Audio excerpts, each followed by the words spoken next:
Bonjour les amis, j'espère que vous allez bien ce matin et que vous avez passé une très belle nuit. Bienvenue dans cette nouvelle vidéo d'analyse et de décryptage des opportunités que nous pouvons rencontrer sur ce marché de la crypto-monnaie.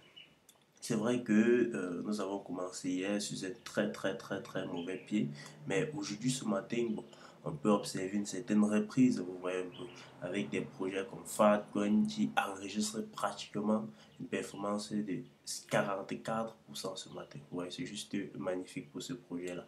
On a Ludo qui prend 8%, on a le Dogecoin qui prend 4,1%, on a Caspar qui prend 7,2%, on a Hyper Liquide, vous voyez un peu, qui prend 9,1%, on a ce projet Ray qui prend 7%, on a Virtual qui prend 5,2%, vous voyez, on a Ando qui prend 3,1%, on a RNDA qui prend 1,7%. Et la dernière fois, dans la vidéo, l'une des vidéos de la semaine est passée, j'ai eu à vous donner une astuce qui consistait à relever à chaque fois les projets qui ont cette capacité, vous voyez un peu, après des fortes corrections aussi, à se relever, vous voyez un peu. Donc, à chaque fois, il va falloir que vous analysez ce marché et que vous essayez vous, un peu d'identifier ces projets-là qui ont cette capacité à se relever très rapidement de ces fortes corrections. Et c'est sur ces projets-là que beaucoup d'autres personnes investissent. Vous voyez un peu que beaucoup d'autres personnes ont accumulé pendant la chute, tout simplement parce qu'ils croient en ce projet, vous voyez un peu, parce qu'ils ont des objectifs très précis, qu'ils pensent que ces projets-là peuvent aller très loin, vous voyez un peu. Donc, ces projets-là ne rebondissent pas euh, pour rien. Et si vous essayez de remarquer globalement, ce sont ces projets-là qui ont également corrigé le moins, vous voyez un peu, ce sont ces projets-là qui ont le moins chuté pendant la phase corrective. Donc, il faut à chaque fois regarder, revenir sur ces projets. Quels sont les projets qui ont vraiment, qui ont essayé de reprendre avec une force remarquable ou un peu une vraie force ou un peu il faut à chaque fois regarder, nous sommes dans le top 100, donc vous pouvez aller également dans le top 200 pour regarder quels sont les projets qui ont également réagi comme ceci ou comme cela. Ouais, vous allez là dans le top 200, essayer de voir ouais, un peu quels sont les projets qui ont également réagi de cette façon-là. Ouais. On a Grasse, on a ce projet Grasse qui prend 14%. On a Green Fan qui prend 20%. On a AXXBet qui prend 25% ce matin. On a ce projet PNTU qui prend 5%. Donc, vous voyez qu'on a globalement ces projets-là qui absorbent, vous voyez un peu, qui absorbent pratiquement toutes les performances positives, vous voyez un peu. Donc, ce sont ces projets-là qui doivent attirer votre attention, vous voyez un peu. Vous allez essayer de rechercher qu'est-ce qu'il y a derrière ces projets pour éventuellement euh, placer quelque chose dessus. Et je tiens à rappeler qu'il ne s'agit pas d'un conseil en investissement. Nous ne sommes pas des conseillers financiers. Tout ce que nous faisons sur cette chaîne, c'est partager nos analyses, partager nos avis. Ouais. Donc avant d'investir sur ce marché de la crypto qui est extrêmement volatile, faites vos propres recherches, les amis. Donc là, lorsque, comme je l'ai dit, après des fortes corrections comme ceci, il faut essayer d'identifier les projets qui se réveillent, vous voyez un peu, qui se réveillent de façon admirable, vous voyez un peu. Et par la suite, vous regardez ce qu'il y a derrière ce projet pour éventuellement se positionner. Parce que si un projet se relève de façon vraiment admirable, c'est tout simplement parce que les gens ont accumulé, ont acheté énormément la chute, vous voyez un peu. C'est ce qui justifie cette forte reprise. Donc là, c'est ce qu'on peut dire sur tout ce qui est performance des cryptos ce matin. Ouais, on va switcher directement sur notre calendrier économique. Comme nous avons pu observer, aujourd'hui, ce marché est extrêmement influencé par les nouvelles macroéconomiques. Donc on va switcher sur notre calendrier économique, essayer de regarder quelles nouvelles macroéconomiques doit-on suivre pendant la journée. Vous voyez un peu quelle nouvelle macroéconomie peut influencer le comportement de notre marché au courant de la journée. Donc on va switcher directement dessus, vous allez voir. Donc nous sommes sur notre calendrier économique de la semaine, mardi le 14 janvier 2025. On a une seule nouvelle macroéconomie à très forte potentiel qui est l'indice des prix à la production. J'ai essayé d'expliquer comment est-ce que cette métrique-là, cette donnée peut influencer le marché. Il faut savoir que lorsqu'on parle de l'indice des prix à la production, on parle de l'inflation au niveau voire un peu de la production, c'est l'inflation que rencontrent les entreprises voire un peu au niveau de la production. On parle d'inflation, on appelle l'inflation le niveau voit un peu la hausse, le niveau de hausse des prix voit un peu. Et lorsqu'on parle de cette hausse des prix à la production, on parle notamment de la hausse des prix des matières premières voit un peu. Donc, quel est ce niveau voit un peu d'inflation que supportent les entreprises? Le marché s'attend à ce que cette inflation-là que les entreprises a eu à supporter une inflation au niveau de 0,4% au courant du mois de décembre, vous voyez un peu, comme les 0,4% qui ont été supportés au mois de décembre, vous voyez, au mois de novembre, vous voyez un peu. Donc, l'idéal dans ce contexte que nous vivons actuellement, c'est d'avoir des données qui montrent une certaine inflation, voire un peu en baisse, voire un peu l'idéal, c'est d'avoir une certaine inflation, voire un peu certaines données qui montrent que l'inflation a légèrement reculé, voire un peu. Donc, si on a des données qui sont pratiquement inférieures à ce qui a été prévu ou inférieures à la période précédente, ça va être une très très bonne chose pour les marchés. Tout simplement parce que lorsque les entreprises constatent une certaine hausse des prix sur les matières premières, ils ont deux choix. Premièrement, ils peuvent répercuter cette hausse-là sur les prix des biens et services qu'ils émettent sur le marché. Vous voyez un peu. Donc là, ça va créer une inflation directe. Vous voyez un peu. On va constater une certaine inflation directe sur la donnée IPC. Vous voyez un peu. L'inflation sur les biens et services que nous consommons. Vous voyez un peu. Donc là, c'est le premier choix que les entreprises ont généralement. Vous voyez un peu lorsqu'elles constatent cette hausse des prix au niveau des matières premières. L'autre choix, c'est de supporter cette hausse des prix, voire un peu, tout en réduisant, voire un peu, en supportant ces hausses des prix, elles vont essayer de réduire leurs marges, voire un peu, ça va, elles vont réduire leurs marges. Et lorsque leur marge est en train, leur marge essaye de redresser, voire un peu, cela peut directement avoir des conséquences sur le niveau des salaires, voire un peu, cela peut directement avoir des conséquences sur les niveaux des salaires. Donc nous nous trouvons dans une configuration où peu importe voit un peu les données, il va y avoir une certaine des conséquences directes voit un peu, ou indirectes sur notre pouvoir d'achat. Voit un peu. Donc c'est pourquoi tout ce que nous souhaitons, c'est de voir que l'inflation au niveau des produits ou un peu au niveau de la production, on voit un peu, est légèrement reculée. Et lorsque cette inflation recule, bien évidemment au niveau de la production, même les entreprises répercutent ce recul-là sur les prix des biens et services qu'ils émettent sur le marché. On va également constater une certaine chute un peu des prix des biens et des services qu'ils les émettent sur les marchés. Donc c'est la nouvelle macroéconomie qu'il va falloir suivre ce matin, qu'il va falloir suivre aujourd'hui. Pas besoin de vous rappeler qu'une nouvelle extrêmement positive, c'est-à-dire donc, supérieure à ce qui supérieur à ce qui a été attendu va être favorable pour le dollar, ouais, un peu parce que lorsqu'on parle de positif, c'est positif par rapport au dollar et va flamber, va peser sur les autres marchés, ouais, un peu. Donc si on a à un certain moment par exemple des données qui montrent que les entreprises l'indice des prix à la production au mois de décembre a flambé pratiquement au niveau des 0,5%, on risque d'avoir le dollar qui monte au détriment de beaucoup d'autres actifs comme les indices boursiers, comme les cryptos, on risque d'avoir une certaine correction à ce niveau-là.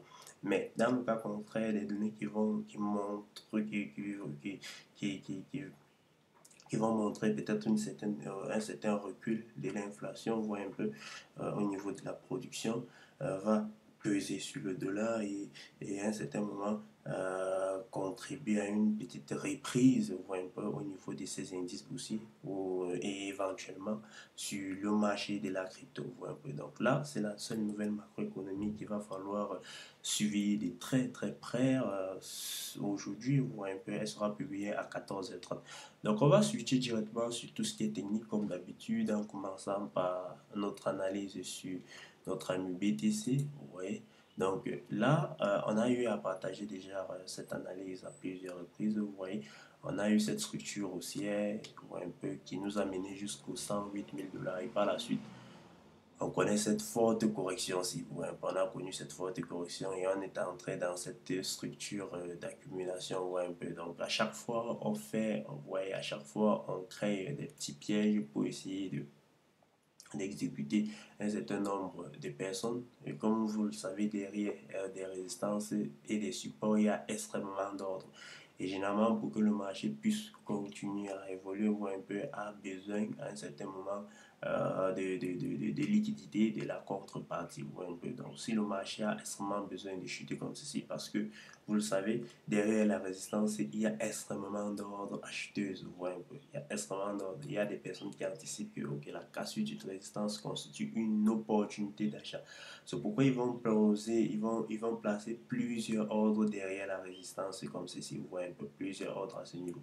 Et lorsqu'ils font cela ou un peu et que le marché à un certain moment a besoin de chuter, de corriger, va venir briser cette résistance dans le but d'exécuter ses ordres acheteuses ou un peu parce que le marché veut baisser ou un peu. Il y a des personnes à forte capacité euh, euh, de capter, vous voyez un peu, qui peuvent à un certain moment décider que, ok, le marché, on veut que le marché chute un peu, il faut par la suite monter, exécuter un peu ces ordres. C'est la contrepartie, il faut la contrepartie. Et la contrepartie à la vente, c'est quoi? C'est l'achat où se trouve le maximum d'acheteurs ou un peu c'est derrière les résistances pour pouvoir créer des fausses cassures comme ceci, exécuter le maximum de personnes et par la suite chuter énormément. Et c'est ce qu'on a également vécu hier ou un peu. Vous voyez, on est venu comme ceci. Voici notre support. On avait notre support aussi qui était notre support vertical, celui-ci. Et par la suite, on avait notre ligne de tendance baissière qui joue également le rôle de support. Vous voyez un peu qui joue également le rôle de support. Donc, vous voyez qu'on on a brisé notre support à ce niveau. On a également brisé notre support à ce niveau parce qu'on sait bien évidemment derrière des supports, il y a énormément d'autres vendeuses. Un peu. Et si le marché va à un certain moment monter, qu'est-ce qu'il faut un peu? Il faut la contrepartie. La contrepartie à la c'est quoi? C'est la baisse. C'est pourquoi on va d'abord venir exécuter le maximum de ces ordres, un peu, de ces ordres vendeuses et vous voyez, on va exécuter. Par la suite, vous voyez un peu, on accélère comme ceci. Vous voyez, ce matin, on est déjà à 95 145 dollars actuellement, ou un peu, alors qu'on a touché les 89 200 dollars hier, ou un peu. Donc, ça évolue vraiment de façon exponentielle. La volatilité est extrêmement énorme ces derniers temps. Et c'est pourquoi, à un certain moment, il va falloir faire attention, euh, ne pas ne pas surveiller votre portefeuille tous les 5 minutes, voire un peu, sinon vous risquerez paniquer, voire un peu, et prendre des mauvaises décisions. Parce que là, ces gros mouvements, si vous voyez, en quelques heures seulement, on est venu exécuter tous ces ordres-là jusqu'à, ouais, on est pratiquement au même niveau. On est là maintenant au même niveau. Ouais, un peu. Donc, il y a énormément de personnes qui ont eu à paniquer, ouais, un peu, qui ont vu cette chute-ci et qui se sont dit non, le marché va aller à zéro. Le marché allait aller à zéro, vous voyez. Et par la suite, on reprend tout simplement. Donc, regardez au niveau du RSI. Au niveau du RSI, vous voyez, on est revenu pour le moment. Regardez, on est pratiquement en train de retourner de retourner au-dessus de cette zone de neutralité. Le marché fait face maintenant à ce niveau de neutralité là. Vous voyez un peu. Pas la peine de vous rappeler que cette zone de neutralité là, généralement, c'est pas les acheteurs et les vendeurs. Donc, lorsque nous sommes en dessous de cette zone de neutralité, nous sommes dans une dynamique baissière ou un peu. Donc, il y a énormément de personnes qui anticipent une continuation baissière. Et lorsqu'on repasse au-dessus de cette zone de neutralité, ou un peu, nous sommes dans une dynamique haussière et énormément de personnes anticipent plutôt une reprise haussière et à ce qu'on brise ou un peu on briser les niveaux plus hauts ou un peu à ce qu'on brise les précédents niveaux plus hauts. Donc actuellement le marché est en train de buter à ce niveau. Oui, on va voir ce que ça va donner en journée. Vous voyez un peu et au niveau même des moyennes mobiles, vous regardez.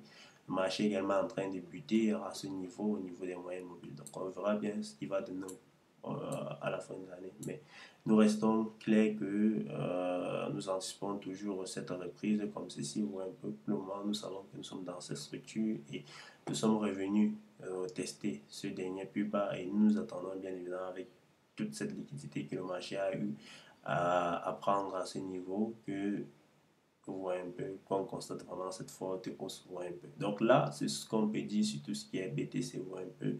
On va switcher directement sur la capitalisation boursière des altes, voit un peu, des altes, non, des altes, voit un peu. Donc là, on est sur notre capitalisation boursière des altes, vous voyez. On a connu également cette forte hausse, un peu après l'élection de M. Trump, on a connu cette forte hausse. Et par la suite, on est entré dans ce drapeau descendant, un peu, qui est une configuration assez logique, assez normale, que nous avons eu à remarquer à plusieurs reprises, un peu. Donc après, généralement une tendance haussière comme ce qu'on a eu comme ceci, on a généralement un marché qui entre dans cette phase, un peu, de consolidation. Ça peut être en un drapeau descendant, ça peut être en une figure en triangle, ou un peu comme ceci, ou un peu. Là, on a pu identifier également cette figure en triangle, ou un peu cette figure en triangle. Et nous anticipons bien évidemment la cassure un peu de cette figure aussi pour reprendre le mouvement aussi un peu. Donc, c'est ce qui se passe généralement lorsqu'on a un marché qui monte comme ceci et par la suite entre dans ce genre de configuration. Un peu la cassure, on a eu cette cassure du drapeau, ou un peu de notre drapeau en s'attendant là. Et on est revenu faire un certain pullback là, mais on n'a pas suffisamment eu de force pour remonter. Donc le marché est revenu chercher plus de liquidité là où on a brisé le précédent plus bas, on est revenu exécuter un certain nombre d'ordres vendeurs, un peu. C'est un certain nombre d'ordres vendeurs à ce niveau, un peu pour par la suite chercher à potentiellement repartir, un peu. Donc, tout ce que nous espérons, c'est que le marché a suffisamment ramasser des liquidités là pour potentiellement exploser. Comme vous pouvez remarquer, nous nous attendons vraiment à cette reprise haussière, cette reprise haussière. Et il va falloir suivre bien évidemment le RSI. Nous sommes en train de remonter, donc, mais l'idéal, bien évidemment, serait de revenir au-dessus de cette zone de neutralité, un peu. Donc l'idéal serait de revenir au-dessus de cette zone de neutralité. Actuellement, nous sommes globalement baissiers, un peu. Il faut être clair. Nous sommes globalement baissiers avec un RSI qui indique cette dynamique baissière qui reste présente sur les marchés, un peu. Donc, attendre ce retour du RSI au-dessus de la zone de neutralité, bien évidemment, serait également une très très bonne chose pour ceux qui n'ont potentiellement pas encore eu à investir, un peu. Donc, l'idéal serait d'attendre ce petit retour comme ceci au-dessus de cette zone de neutralité, bien évidemment, avant de potentiellement accumuler encore, un peu. Donc nous sommes déjà dans une dynamique baissière et il va falloir faire très très attention. Il va falloir faire très très attention.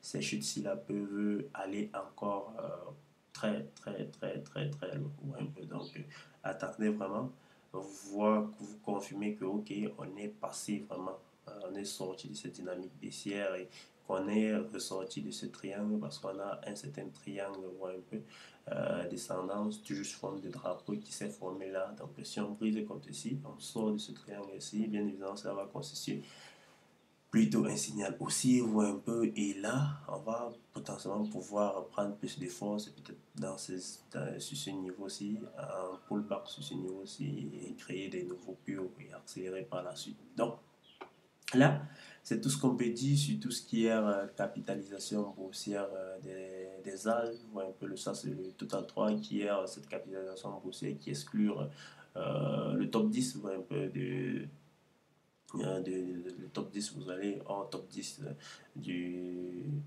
market cap. Vous voyez un peu. Donc là, on va terminer cette vidéo en regardant tout ce qui est dominance de notre ami BTC par rapport à tout ce marché. Vous voyez un peu. Donc là, nous switchons sur la dominance de notre ami BTC. Vous voyez un peu actuellement, vous voyez un peu, on a connu cette forte chute, vous voyez un peu, après avoir connu cette forte hausse, vous voyez un peu, on a connu cette forte hausse depuis 2023, on est sur cette hausse-ci, vous voyez un peu. Donc, après cela, on a connu cette forte chute qui représentait bien évidemment une rupture de cette tendance haussière qu'on a précédemment connue, un peu une rupture de cette tendance haussière précédemment connue, ouais.